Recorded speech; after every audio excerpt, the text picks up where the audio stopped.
Hello friends সকলোকে মোৰ এআৰ study চেনেললৈ স্বাগতম জনাইছো। আশা কৰোঁ সকলোৱে ভালে আছে, প্ৰিপাৰেচন ভালদৰে চলি আছে। তো আজি মই মাধৱদেৱৰ বিষয়ে 30টা মান MCQ কোৱেশ্চন দিম। আপোনালোকে মোৰ চেনেলটো যিসকলে এতিয়ালৈকে সাবস্ক্ৰাইব কৰা নাই সাবস্ক্ৰাইব কৰিব আৰু শ্বেয়াৰ কৰিব। তো আজি আমাৰ টপিক হ'ল মাধৱদেৱ। তো বন্ধুসকল মাধৱদেৱৰ বিষয়ে আজি আলোচনা কৰিম। 1 নম্বৰ কোৱেশ্চন, মাধৱদেৱৰ ক'ত আৰু কিমান চনত জন্ম হয়? উত্তৰ 1489 চনত উত্তৰ লখিমপুৰ অঞ্চলৰ কাছিকাটা নদীৰ পাৰত মাধৱদেৱৰ জন্ম হয়। কোৱেশ্চন নম্বৰ 2, মাধৱদেৱৰ পিতৃৰ নাম কি আছিল? মাধৱদেৱৰ পিতৃৰ নাম আছিল গোবিন্দগিৰি, বৰকণাগিৰি, মহোদয় ভুৱা, দীঘলপুৰীয়া, নামকণাগিৰি। মানে এই সকলোকেইটা নামেৰে জনা গৈছিল তেওঁক। কোৱেশ্চন নম্বৰ 3, মাধৱদেৱৰ মাতৃৰ নাম কি আছিল? উত্তৰ মাধৱদেৱৰ মাতৃৰ নাম আছিল মনোৰমা।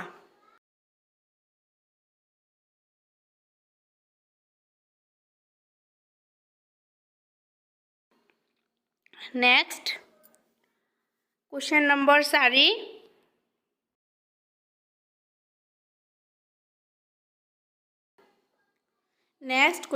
4, মাধৱদেৱৰ সাহিত্যিক জীৱনৰ কীৰ্তিস্তম্ভস্বৰূপ কি আছিল? উত্তৰ মাধৱদেৱৰ সাহিত্যিক জীৱনৰ কীৰ্তিস্তম্ভস্বৰূপ আছিল নামঘোষা। কোৱেশ্চন নম্বৰ 5, মাধৱদেৱৰ জীৱনৰ প্ৰথম ছোৱাত কি ধৰ্মী আছিল? মাধৱদেৱৰ জীৱনৰ প্ৰথম কালত কি ধৰ্ম আছিল? উত্তৰ শাক্ত ধৰ্মী। কোৱেশ্চন নম্বৰ 6, মাধৱদেৱৰ আখ্যানমূলক ৰচনাসমূহ কি কি?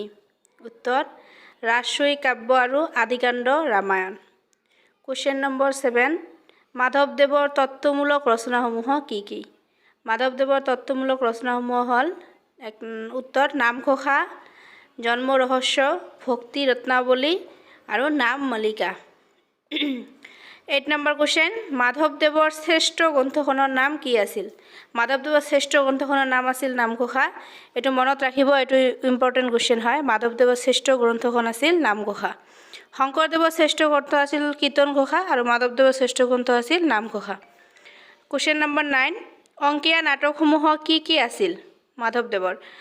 উত্তৰ চোৰ ধৰা, পিম্পৰা গুচোৱা, অৰ্জুন ভঞ্জন, ভূমি লেটোৱা, ভোজন বিহাৰ, দধি মথন। কোৱেশ্চন নম্বৰ 10, মাধৱদেৱৰ সম্পূৰ্ণ নাটক কোনখন? মাধৱদেৱৰ সম্পূৰ্ণ নাটকখন হ'ল অৰ্জুন ভঞ্জন আৰু এইটো মাধৱদেৱৰ প্ৰথম ৰচনা। কোৱেশ্চন নম্বৰ 11, মাধৱদেৱৰ কাব্যৰ নাম কি? মাধৱদেৱৰ একমাত্ৰ কাব্য গ্ৰন্থখন হ'ল ৰাজসূয় কাব্য। শুক্লধ্বজ সিংহ আৰু শংকৰদেৱৰ অনুৰোধত এখন ৰচনা কৰিছিল। কোৱেশ্চন নম্বৰ 12, মাধৱদেৱৰ ভনীৰ নাম কি আছিল? মাধৱদেৱৰ ভনীৰ নাম আছিল উৰ্বশী। কোৱেশ্চন নম্বৰ 13, উৰ্বশীক কাৰ লগত বিয়া দিছিল? উত্তৰ উৰ্বশীক গয়াপানী ৰামদাস নামৰ মানুহ এজনৰ লগত বিয়া দিছিল। নেক্সট কোৱেশ্চন নম্বৰ 14, মাধৱদেৱৰ শিক্ষাগুৰুৰ নাম কি আছিল? মাধৱদেৱৰ শিক্ষাগুৰুজনৰ নাম আছিল ৰাজেন্দ্ৰ অধ্যাপক। 15 নম্বৰ কোৱেশ্চন, জন্ম ৰহস্য কাৰ অনুৰোধত ৰচনা কৰিছিল? জন্ম ৰহস্যখন চিলাৰায়ৰ পত্নী ভুৱনেশ্বৰীৰ অনুৰোধত ৰচনা কৰিছিল। আৰু জন্ম ৰহস্যখন আপোনাৰ 6 পদৰ এখন সৰু গ্ৰন্থ। জন্ম ৰহস্য গ্ৰন্থখন 6 পদৰ এখন সৰু গ্ৰন্থ। কোৱেশ্চন নম্বৰ 16, নামঘোষাক কিয় হেজাৰী ঘোষা বোলে? নামঘোষাক আমি জানো যে হেজাৰী ঘোষা বুলি কয়। তো হেজাৰী ঘোষা বুলি কিয় কোৱা হয়? উত্তৰ 1000টা শ্লোক আছে বাবে নামঘোষাক হেজাৰী ঘোষা বোলে। নামঘোষাত 1000টা শ্লোক আছে। তাৰে ভিতৰত 600টা বিভিন্ন পুৰাণৰ আৰু 400টা তেওঁৰ নিজা। 600টা বিভিন্ন পুৰাণৰ আৰু 400টা মাধৱদেৱে নিজে ৰচনা কৰা। কোৱেশ্চন নম্বৰ 17, নামঘোষাৰ দাৰ্শনিক ভিত্তি কি? নামঘোষাৰ দাৰ্শনিক ভিত্তি বেদান্ত দৰ্শন। মাধৱদেৱৰ শেষ বয়সত ৰচনা কৰা গ্ৰন্থ। মাধৱদেৱৰ শেষ বয়সত ৰচনা কৰা গ্ৰন্থখন হ'ল নামঘোষা। নেক্সট কুৱেশ্যন নম্বৰ 19 মাধৱদেৱৰ অনুবাদমূলক গ্ৰন্থ কি কি মাধৱদেৱৰ অনুবাদমূলক গ্ৰন্থ হ'ল নামমালিকাৰ আচল লিখক পুৰুষোত্তম গজপতি ভক্তি ৰত্নাৱলীৰ আচল লিখক হ'ল বিষ্ণুপুৰী সন্ন্যাসী কান্তিমালা টীকাৰ সহায়ত লিখা গ্ৰন্থ হয় এখন কুৱেশ্যন নম্বৰ 20 মাধৱদেৱৰ বৰগীত কেইটা উত্তৰ মাধৱদেৱৰ বৰগীত 157টা আৰু 34টা হ'ল শংকৰদেৱৰ তো সৰ্বমুঠ বৰগীত হ'ল 191টা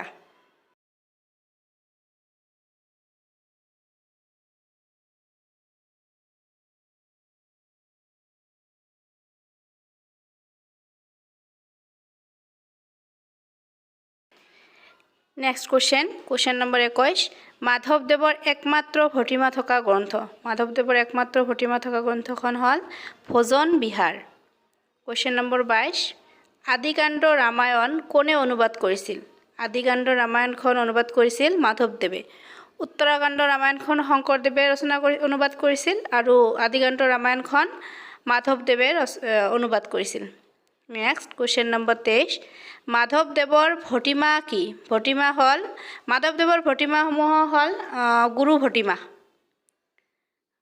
মাধৱদেৱৰ ভটিমা হ'ল গুৰু ভটিমা নেক্সট কুৱেশ্যন নম্বৰ 24 মাধৱদেৱৰ মৃত্যু কিমান চনত হৈছিল মাধৱদেৱৰ মৃত্যু কিমান চনত হৈছিল উত্তৰ হ'ল আপোনাৰ 1596 চনত মাধৱদেৱৰ 1596 চনত মৃত্যু হৈছিল নেক্সট কুৱেশ্যন নম্বৰ 25 নামঘোষাই অসমীয়া জাতীয় সাহিত্যত গীতা উপনিষদ আদিৰ ঠাই অধিকাৰ কৰি আছে নামঘোষাই অসমীয়া জাতীয় সাহিত্যত গীতা উপনিষদ আদিৰ ঠাই অধিকাৰ কৰি আছে কথাষাৰ কোনে কৈছিল এই কথাষাৰ কৈছিল ডক্টৰ বাণীকান্ত কাকতিয়ে কৈছিল এইটো ইম্পৰ্টেণ্ট কুৱেশ্যন হয় মনত ৰাখিব আহিব পাৰে পৰীক্ষাত তো নেক্সট কুৱেশ্যন নম্বৰ 26 মাধৱদেৱৰ বৰগীতসমূহৰ মূল ৰস কি মাধৱদেৱৰ বৰগীতসমূহৰ মূল ৰস কি আছিল দাস্য আৰু বাৎসল্য ৰস কুৱেশ্যন নম্বৰ 27 মাধৱদেৱৰ কোনটো নাটক ঝুমুৰা বোলে মাধৱদেৱৰ কোনটো নাটকক ঝুমুৰা বোলে উত্তৰ অৰ্জুন ভঞ্জন মাধৱদেৱৰ নাটক অৰ্জুন ভঞ্জনক ঝুমুৰা যি কি নহওক বন্ধুসকল তো মই মাধৱদেৱৰ বিষয়ে প্ৰায় 30টামান কুৱেশ্যন আলোচনা কৰিলোঁ ইয়াৰ পৰাই কমন থাকিব বাৰু আৰু পাৰিলে আপোনালোকে গাইডবুকক অলপ চাই ল'ব আৰু সময় বেছি নাই প্ৰিপাৰেশ্যন ভালকৈ কৰিব আৰু মোৰ ভিডিঅ'বিলাক ছাবস্ক্ৰাইব কৰিব মোৰ নেক্সট ভিডিঅ' বাবে অপেক্ষা কৰিব মই নেক্সট ভিডিঅ' আৰু এজন সাহিত্যিকৰ বিষয়ে আলোচনা কৰিম তো বন্ধুসকল আজি ইমানেই থাকিল